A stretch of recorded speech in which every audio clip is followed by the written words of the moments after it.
Renovating Retirement with Charlie Jewett. Oh no, I think I'm about to have another episode.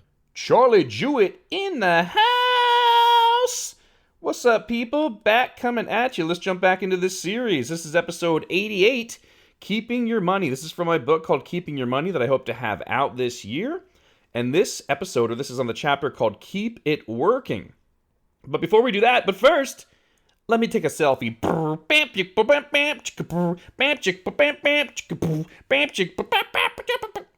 That guy is such a fake planner. I'll bet he bought all of his customers by lying. That's right, folks. As a reminder, this is not your average retirement show, if you couldn't tell that already. Hey! No. Let the whistle blow. I'm Charlie Jewett, the retirement planning industry whistleblower. I don't know if that whistle tune really sounds like you guys are terrible guys. I'm going to confront you and take you down, but I don't know how to do a nasty whistle.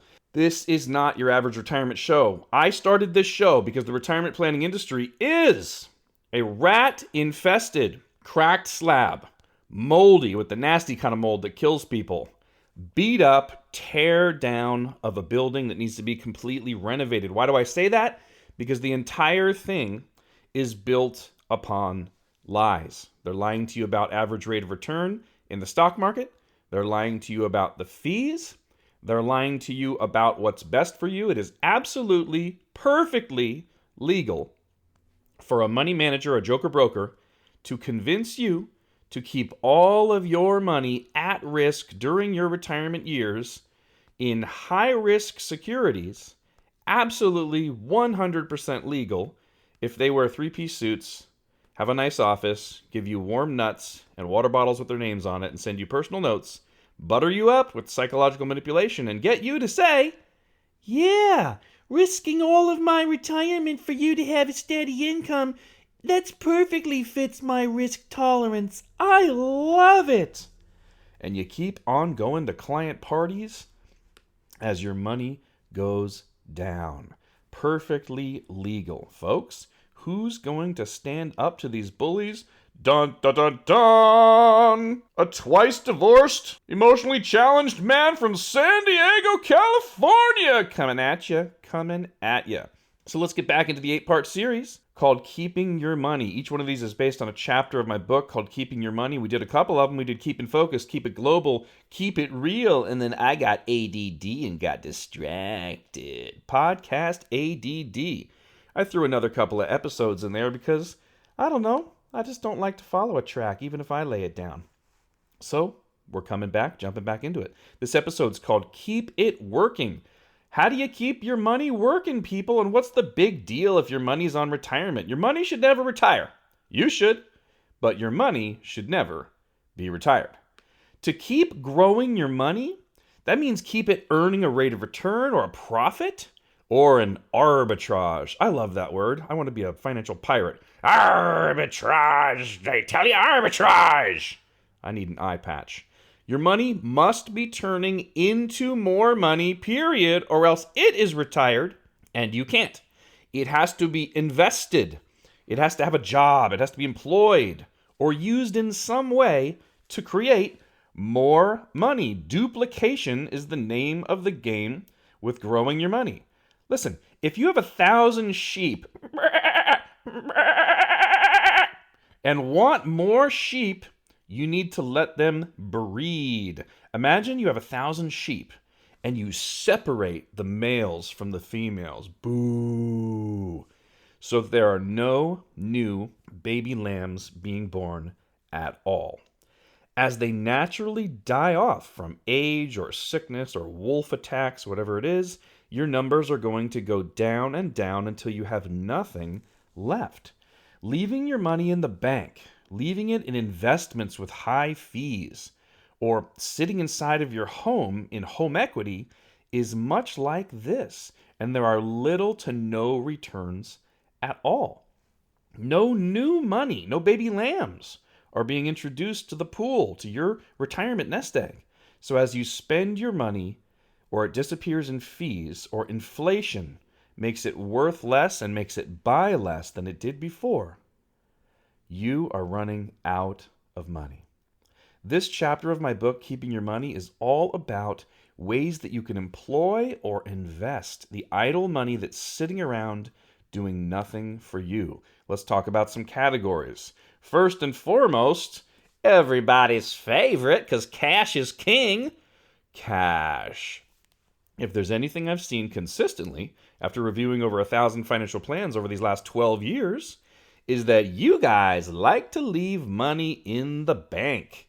Well, like to may be the wrong term to use. You choose to leave tens, sometimes hundreds of thousands of dollars in the bank, just sitting in savings accounts or checking accounts or money markets or CDs or whatever, in case you need it. Listen to those words. In case. You may have heard this somewhere before on this podcast. Who have I heard say that before? In case accounts, in case accounts. That might have been Charlie. But how much do the banks actually pay you for the use of your money? Because you know what they're going to do. You give them money, they turn around and lend it out 9 times, baby, 9 times. Banks can leverage your money. I wish I could invest my money 9 times and get it working for me 9 times. Every sheep is having 9 babies? What? They lend it out on car loans and home loans, and they make a bunch of money on your money. And what do they pay you, big boy, for the use of your money?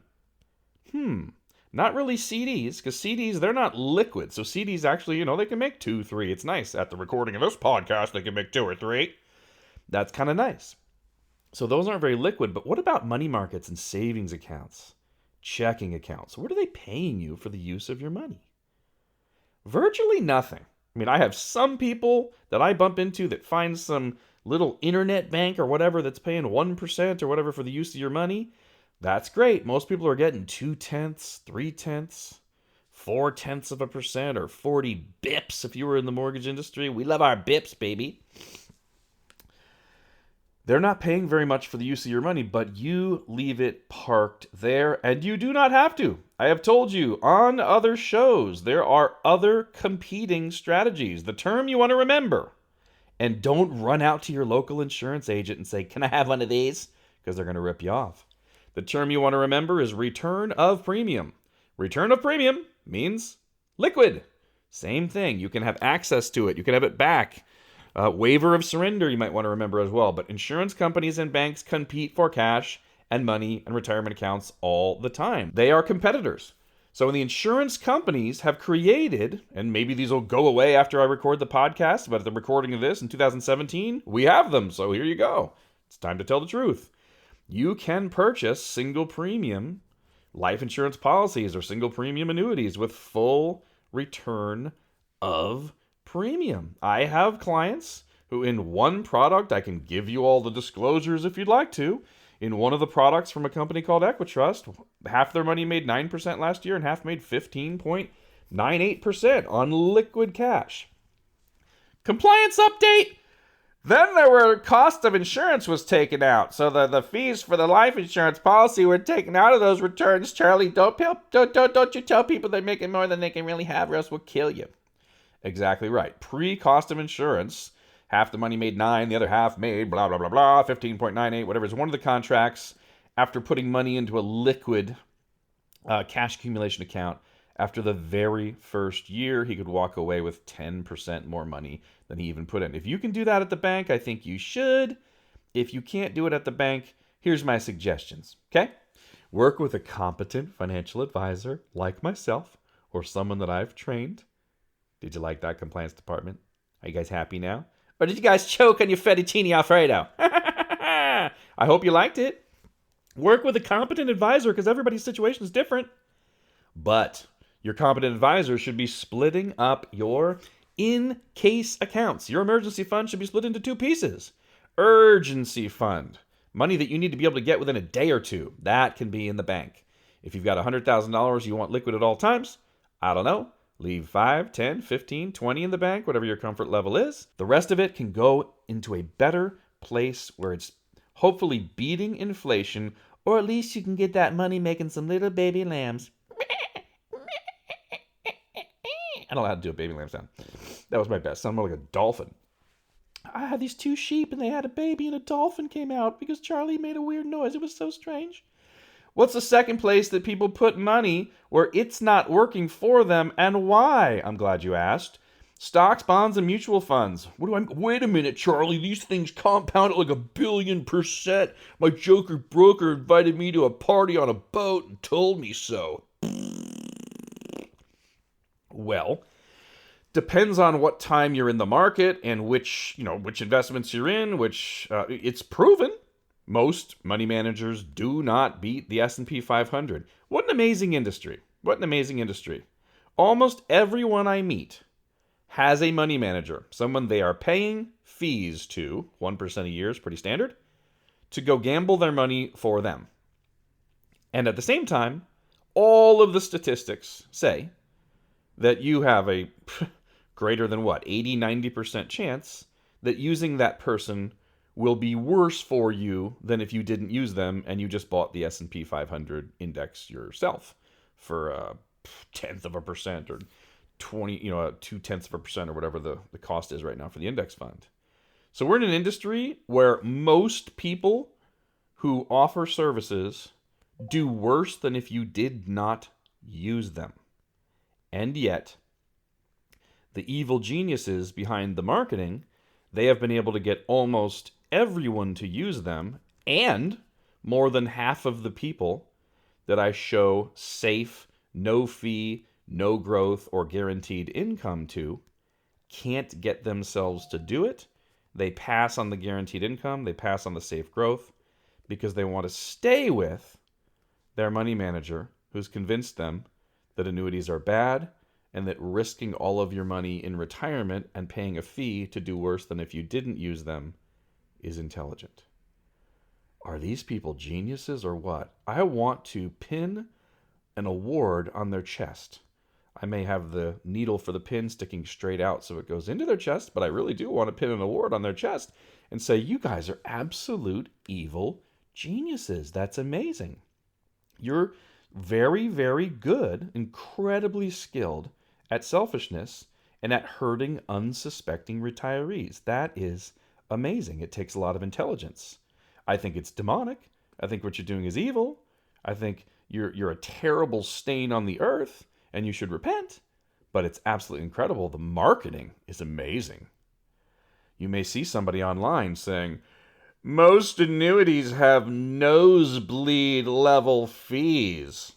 I'd rather die and go to hell than sell a client an annuity. No questions asked. This so-called financial advisor has said the worst things ever said by any advisor on the internet. Anything you want to accomplish with an annuity can be done better with something else. Really? Anything you want to accomplish with a flathead screwdriver can be done better with another tool? Are you sure you want to go on record, big boy, and say that? There's 3 things annuities do that nothing else does. Guaranteed income for life even if you run out of money. Safe growth with no losses, no fees. Increasing death benefit for uninsurable people. Hey, big boy. Hey, Mr. Liar. Are you sure you want to say that? Are you sure you want to say anything that can be done with an annuity can be better done with something else? I don't know. I didn't go on record saying that lie. Somebody else did. We'll see what happens. We'll see what the SEC does to this so-called financial planner. Hey. So what's the deal with stocks, bonds, and mutual funds, Charlie? I thought they grew. I thought they grew at like 10% because that's what my joker broker told me while he was giving me warm cashew nuts. Well, the problem is there's recovery time. What the heck is recovery time? Recovery time is after the market goes down and you're waiting for it to go back up and get your account back to what you'd already saved. You have 1,000 sheep, 300 die, you have 700 sheep. Somebody comes along and goes, hey man, how was your year last year? How'd you do? How many lambs did you have? You go, oh, dag nabbit, I lost 300 sheep. It was terrible, terrible, terrible. Okay, everybody agrees. All right, you talk to that same person 6 years later. Hey man, what was it like for you in 2008? What was it like for you 6 years ago? And actually, today it would be 9 years, but this is just my example. And the person goes, oh man, well, I lost a lot of sheep, but I got them all back now. As if that was good news. Yeah, my accounts went down in 2008, but Charlie, they've recovered now. My joker broker is a hero. I was thinking of buying him a cape. Losing money and then taking 5, 6, 7 years to get back to where you already were, And you want me to believe that that's good. People, anything you look at in investing or growing your money, the most important factor is time. How many years you have. There's models all over the internet about two brothers, and the one guy started saving when he was in the womb, and by the time he was retired, he had $17 billion, and he only saved 3 cents a day. Oh, but his other twin brother that came out of the womb holding his heel, that guy didn't start saving until he was 40, but boy did he save. He saved like $17,000 a year, but oh my goodness, holy stromboli. When he turned retirement age, he didn't have trillions, he only had $6 and he had to eat dog food. Time matters. The earlier you start saving, the more the compounding works in your favor. So, if time matters, if compound interest is the eighth wonder of the world, and time matters, and you take 5, 6, 7 years off because the market crashes, your joker broker has you at risk, probably because he put you in mutual funds like an absolute pathetic amateur level advisor, probably put you in mutual funds. You had to take the ride down and wait 5, 6, 7 years to come back. If time and compound interest are what grow your money and you're taking 5 or 6 years off, don't you think that's going to have an effect on your life and every single generation after you versus never losing the money in the first place? Ding, ding, ding, ding, ding, ding, ding, ding. Do you have a light bulb over your head? I hope you do. Losses have been optional for 20 or 30 years. Why are you still risking money you can't afford to lose? Listen, I don't care if you risk money you can afford to lose. It's not like I've done 1,000 financial plans and everybody showed up in my office and they're like, oh yeah, man, I separated my money into in-case accounts and income accounts. I got all this pension income coming in. I could live the rest of my life on just the income I have. Then I got some money left over and I've been risking it like a mofo. I've been going crazy. I've been like a freakazoid. I put it into all kinds of crazy stuff. And you know what, Charlie? Sometimes I lose it. Sometimes it just goes belly up. But you know what? I don't care because I got income. What do you think I should do better, Charlie? What do you think I should do better? It's not like I've done 1,000 financial plans where they say that. I've done 1,000 financial plans where people come in and go, here's where my joker broker has my, well, they don't call him that. They go, here's where my incredibly well-trusted brother-in-law who was referred to me and has been growing the money really nicely from 2008 until now. When everybody's money was going up, because it has nothing to do with him being good. It's just that all boats go up when the tide does. And he's been really good. And here's where he has me. He has me diversified and allocated across assets. And there's like funding of mutual things and then securities that are secure. And then he showed me all this growth. And then there's pie. And I like pie. So here's this colorful pie and it smells good. And then I'm happy because it'll take care of long life, short life, rough life, sick life, and the next life. And isn't it good? I just asked some simple questions. Well, how much income can you take safely and when is it, how long is it going to last? I don't know. It depends on market performance. Oh, well, if you die, is your spouse going to be okay? Because your Social Security is going to go away and, you have this small pension from the military, that's going to go away. She's going to be a single taxpayer. What if you have a short life? Is it going to, is your wife going to be okay? I don't know. He told me it depends on market performance, but I like the smell of pie. Okay. Rough life is probably fine. I see where he has you. You can probably access your funds. That's no problem. Sick life, how are you guys planning for covering the incredibly high cost of long-term care? And you have a huge chance that one of you goes into long-term care. It's like $7,000, $8,000, $9,000 a month. Last time I checked. Last 2 years and 3 months. Can you guys cover that? Spend all that money and die and lose a Social Security, and she's a single taxpayer, and have your spouse still be okay and leave the inheritance you want to leave? Pie smells good. Pie smells good. I don't know. It depends on market performance. But can we talk about something else? Because this is kind of uncomfortable. People, a diversified portfolio of risk with a side of fees is not a financial plan. I'm sorry if you're offended by that. 2 + 2 is 4. Do you want to send me nasty emails over that truth? Gravity pulls things towards the earth. Am I pissing people off now? What is the problem with you embracing this truth? Why are you addicted to the stock market? Why do you slap your arm until your vein pops up and have your broker put more crappy, high-fee mutual funds in there. Why are you doing this? What is taking so long for you to learn this lesson? Just because Trump gets into office and the market has an incredibly ridiculous fake upsurge? What should you do? Keep doing it until your shoe shiner's giving you stock tips. Take your profits and run if you want to. If it fits your risk tolerance, take some of that money and get the heck out of there. If you have enough money to retire, you've already won the game. Stop taking risks if you've already passed the tractor. Why are you still on the wrong side of the road? Go listen to the podcast. Folks, idle money. You have money sitting idly if you let it lose value and you have to wait for it to recover. Now, I'm talking about money you need for income. If you've got all the income you need for the rest of your life and you want to put every single other dime in your life into super high risk securities, I'm not telling you whether it's right or wrong. I'm just telling you you could lose it all and still have income. So for the first time in your life, you might be starting to think properly about where to use securities or how to use risk. I wouldn't do it that way. I think there's strategies that make you more money than the stock market, than securities and things like that. And I'm happy to show you the disclosures and the background testing and all that kind of stuff. Get in touch. Charlie@JewettWealth.com. CharlieAtJewett Wealth.com. Charlie@JewettWealth.com. What's number 3? Because number 2 is stocks, bonds, and mutual funds, where you're either idle because the fees are eating up all your returns, or you're in recovery time, going from 1,000 sheep to 700 and having to wait for those 700 to get super reproductive. You can play a lot of Barry White music out there and get those sheep on it. And you got to wait till you have 1,000 again. Number 3 place, money might not be working for you or might be sitting idly, is variable annuities and other really high fee options. And I'd say mutual funds fall into this category as well. People, can we just be, I don't know, can we just be reasonable?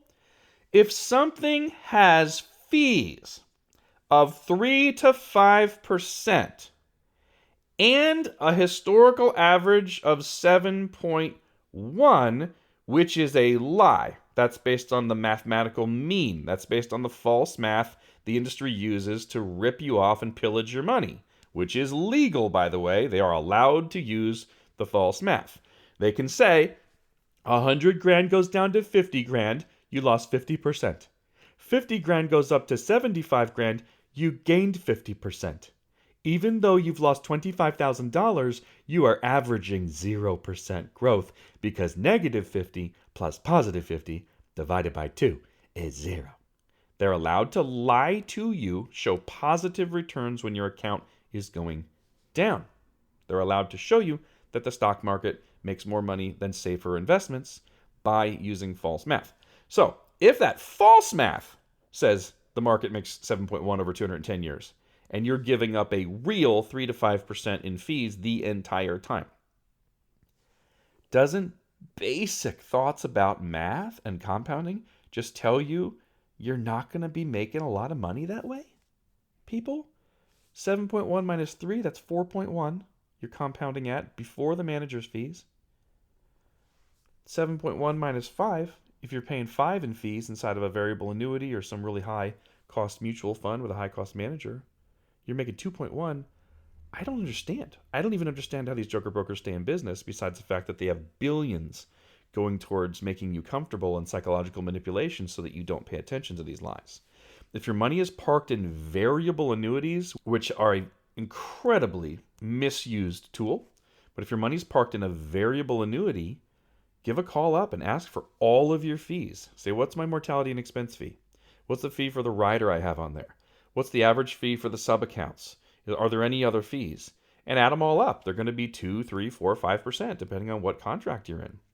You're going to pay 2, 3, 4, 5% for them to limit which mutual funds you're allowed to invest in and force yourself to stay in mutual funds, which you probably shouldn't be doing? Go to my website, JewettWealth.com, and download the mutual fund article to see the problem inside of mutual funds. JewettWealth.com. Go download the article. Other high fee options, mutual funds themselves, of course, or just money managers who are charging high fees. So your money is also sitting idle and may not keep up with inflation if you allow yourself to pay super high fees. Why would anybody have their entire portfolio inside of things that have a fee and pay a money manager to go gamble and try to grow that, particularly if most money managers don't even beat the S&P 500 that you get at almost no fees? As you get older, you're supposed to get more conservative and have less in securities and less in equities. Why aren't you moving giant portions of your portfolio to an indexed annuity or something that has no fees? 0 fees, 0 losses. 0 fees, and you never ever lose money no matter what happens in the market. You're telling me that doesn't have a place in a portfolio and you want more pie? Come on! Somebody's spending billions of dollars to keep you thinking that. It's called brainwashing. You fight those boogers. Come on, stand up. You fight those boogers and tell them, no more! No more. Charlie's on my side. I'll put Charlie on the phone with you and he'll kick your butt. And I will. And I will. People do not like when I call them on the phone with you and say, hi, I'm here to hold Mr. Smith. I'm here to hold you accountable for doing what's right by Mr. and Mrs. Smith. I'm a consumer advocate and a whistleblower in the industry. You might have heard of my show, but I've got 5 questions that are going to put you to shame. You're going to feel like a piece of crap afterwards, and you're going to run away with your tail between your legs. But your ex-clients are going to have an incredible retirement. What's the number 4 way that people let money sit idle? I'm not going to spend too much time here, but if you have not heard episodes 74 to 80 on the 2 ways to be debt-free or why you should never, ever, ever, ever, ever, ever, ever, ever pay off your home mortgage, you need to go listen to the home equity planning episodes. It's interesting. People think it's illegal for people to talk about this. It was au contraire. I actually have a fiduciary responsibility to teach you the truth and do what's best for you within the law. It is not best for most people to pay off a mortgage and leave all of the money sitting inside of your house at risk to depreciation and loss of home while it earns no rate of return at all. If you're a B planning family, if you do not need income and you do not care about using your assets while you're alive, and all you want is to leave a giant portion of money to people when you die, it might be a strategy that works. There's actually one that works better. But if you're somebody who says, no, I need my assets while I'm alive, you're an A planning family, I need them to be working for me and making babies and giving me them little lamb chops, then you need to study home equity planning. I know this is hard. I know your blood is boiling when somebody says don't pay off your mortgage because you're like, oh, but I need to feel comfortable. I need to know I can live here forever no matter what happens. Well, you need to go get the truth. You cannot live there forever no matter what happens, especially if you have all the equity inside of that house when bad things happen, like did in New Orleans, the Jersey Shore, California fires, Malibu where houses are falling off cliffs, other places like Florida where houses are destroyed in hurricanes. Go listen to the home equity planning episodes to learn why the second way of being debt-free is better for you. You're better having the $400,000 mortgage still and having $400,000 of money working for you in the right place. It's not the stock market. Come on. Having it working for you in the right place, earning more money than the mortgage is costing you. And if those things ever switched, if you're only earning 2 and the mortgage rates went up to 6 or 8, you just take the money and pay off the mortgage, for heaven's sakes. Come on. Read the 2 ways to be debt-free from my website. It's only 28 pages. www.jewett.wealth.com, Jewett wealth.com, or you can get it on Amazon. Go to Amazon.com, look up Charlie Jewett, Charlie Jewett, or look up the 2 ways to be debt-free. Other than that, people, you got to keep your money working for you. You got to keep them lambs healthy and getting it on. Play that Barry White music for those lambs. Inspire them to make babies. I should say sheep. We don't want the lambs making babies. Inspire them sheep to be making babies. Keep your money working, compounding, making more babies, making more money, making your life awesome. And your joker broker is not going to be able to help you, so you got to fire that person. Remember, they might be your best friend. I know it's hard to break up. Breaking up is hard to do. I don't know the song. It's hard, but this is not personal. This is not a relationship. This is business. This is business. If you want to be friends with your joker broker because you like when they come to funerals and birthday parties, you keep inviting them. But watch how fast they don't want to be your friend when you don't pay them to be your friend anymore. Charlie Jewett out. You people are the best. Oh, that felt good to get off my chest. But that's all, folks.